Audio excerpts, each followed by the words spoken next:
Assalamualaikum warahmatullahi wabarakatuh. Berjumpa lagi dengan saya, Bapak Agus Pribadi, dalam pembelajaran struktur dan fungsi tumbuhan untuk siswa kelas 8. Kompetensi dasar menganalisis keterkaitan struktur jaringan tumbuhan dan fungsinya, serta teknologi yang terinspirasi oleh struktur tumbuhan. Mengajukan karya dari hasil penelusuran berbagai sumber informasi tentang teknologi yang terinspirasi dari hasil pengamatan struktur tumbuhan. Struktur dan fungsi tumbuhan yang akan kita pelajari dalam pertemuan kita kali ini adalah struktur dan fungsi akar, batang, daun, bunga, buah, dan biji. Struktur dan fungsi akar. Biasanya akar terletak di bawah permukaan tanah. Kemudian akar tidak berbuku-buku, kemudian tumbuh ke pusat bumi atau mendekati ke air, kemudian warnanya putih atau kuning, jadi tidak hijau. Kemudian akar dibagi dua, akar tunggang dan akar serabut.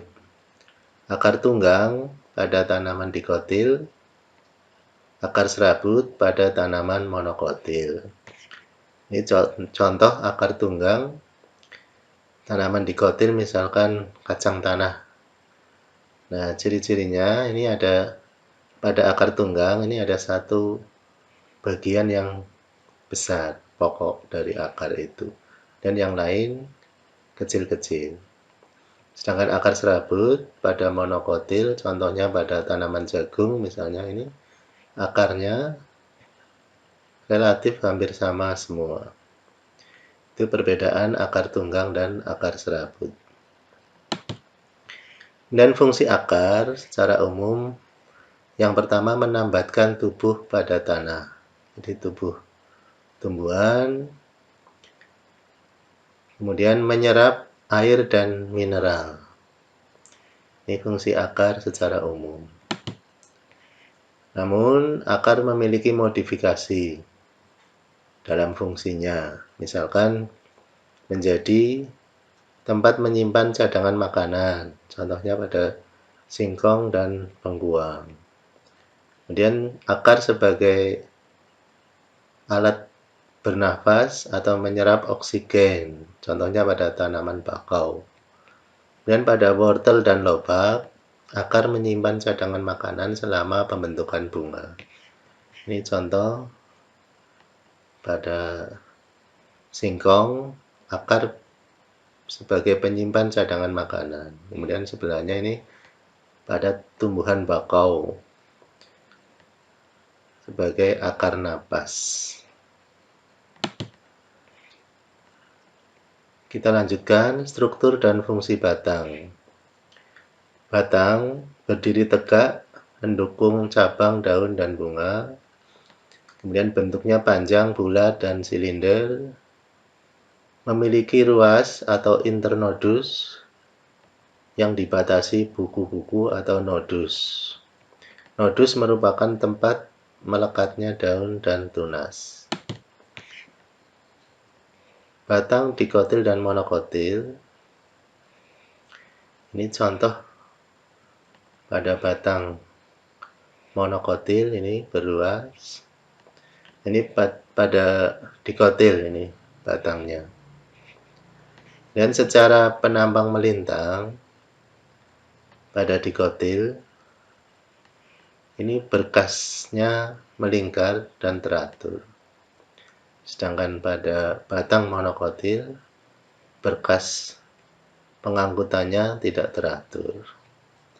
Nah, ini pada dikotil, di sini ada floem dan ada xilem. Nah, di antara floem dan xilem, ini ada kambium, ini yang di tengah, yang berfungsi untuk memperbesar batang tanaman. Fungsi batang menyokong bagian tumbuhan di atasnya.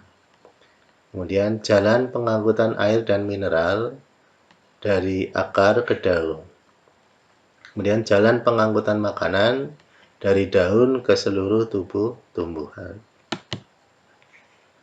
Modifikasi fungsi batang sebagai tempat menyimpan cadangan makanan, misalkan pada tebu, kunyit, kentang.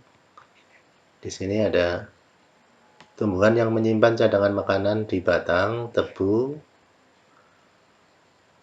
kentang, dan rimpang kunyit ini.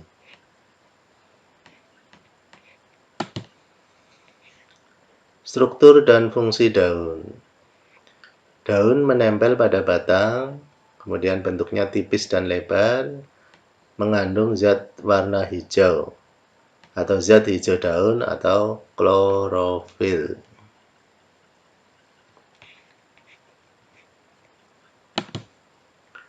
Fungsi daun mengambil gas CO2 atau karbon dioksida, mengatur penguapan air, pernapasan tumbuhan, dan sebagai tempat terjadinya fotosintesis atau pembentukan makanan pada tumbuhan.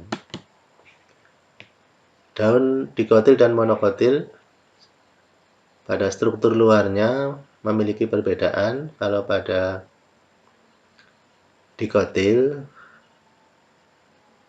ini bentuknya seperti ini, menjala urat daunnya, peruratan menjala pada pepaya atau dikotil. Kemudian pada monokotil, yaitu daun jagung, peruratan daunnya sejajar. Itu perbedaannya secara umum. Kemudian sebagai tempat fotosintesis, terjadi fotosintesis di daun.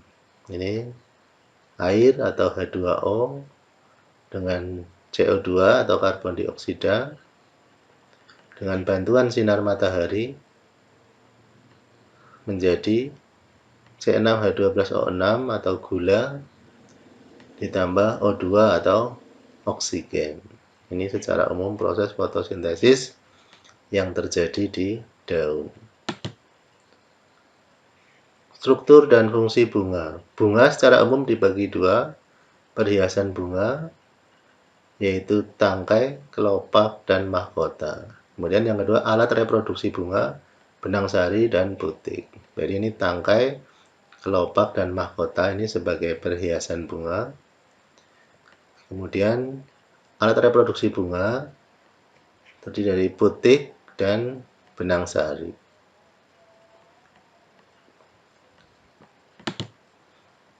Struktur dan fungsi buah dan biji.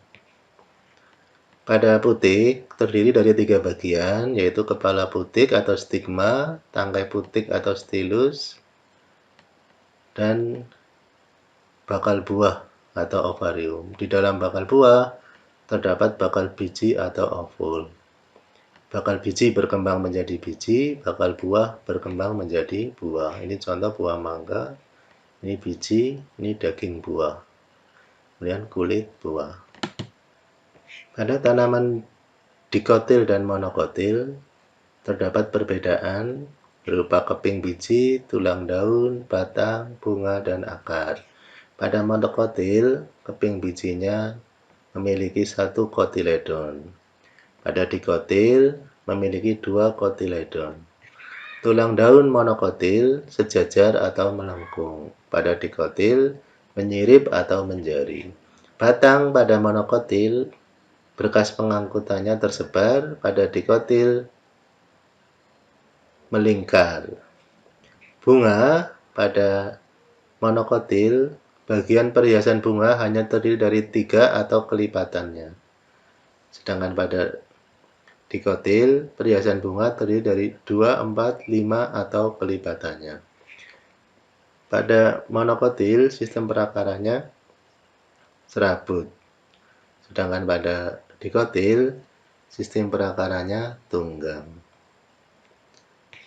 Demikian pembelajaran kita kali ini. Semoga bermanfaat. Wassalamualaikum warahmatullahi wabarakatuh.